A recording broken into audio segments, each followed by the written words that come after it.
एक बार एक महात्मा जी अपने कुछ शिष्यों के साथ जंगल में आश्रम बनाकर रहते थे। एक दिन कहीं से एक बिल्ली का बच्चा रास्ता भटककर आश्रम में आ गया।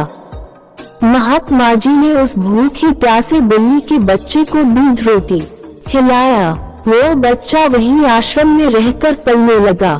लेकिन उसके आने के बाद महात्मा जी को एक समस्या उत्पन्न हो गई कि जब वे स्वयं ध्यान में बैठते तो वह बच्चा कभी उनकी गोद में चढ़ जाता, कभी कंधे या सिर पर बैठ जाता।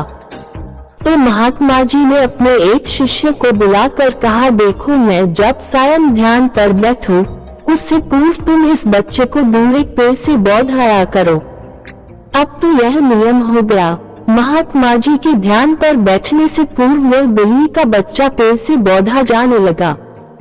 एक दिन महात्मा जी की मृत्यु हो गई तो उनका एक प्रिय काबिल शिष्य उनकी गद्दी पर बैठा।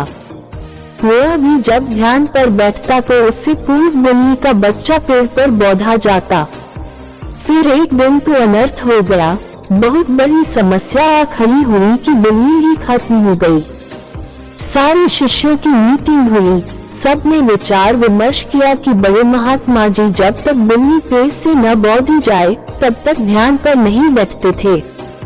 अतः पास के गौवों से कहीं से भी एक बिल्ली लाई जाए। आखिरकार काफी ढूंढने के बाद एक बिल्ली मिली, जिसे पेड़ पर बौधने के बाद महात्मा जी ध्यान पर बैठे। विश्वास माने उसके बाद जाने कितनी बिल्लियां मर चुकी और न जाने कितने महात्मा जी मर चुके। लेकिन आज भी जब तक पेड़ पर बिल्ली न बौधी जाए तब तक महात्मा जी ध्यान पर नहीं बैठते हैं।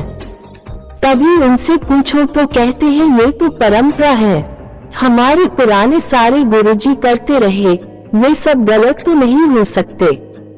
कुछ भी हो जाए हम अपनी परंपरा नहीं छोड़ सकते। ये तो हुई उन महात्मा जी और उनके शिष्यों की बात, पर कहीं न कहीं हम सब ने भी एक नहीं अनेकों ऐसी बिल्लियां पाल रखी हैं। कभी गौर किया है इन बिल्लियों पर? सैकड़ों वर्षों से हम सब ऐसे ही और कुछ अनजाने तथा कुछ चंद स्वार्थी तत्वों द्वारा निर्मित परंपराओं के जाल में जकड़े हुए हैं।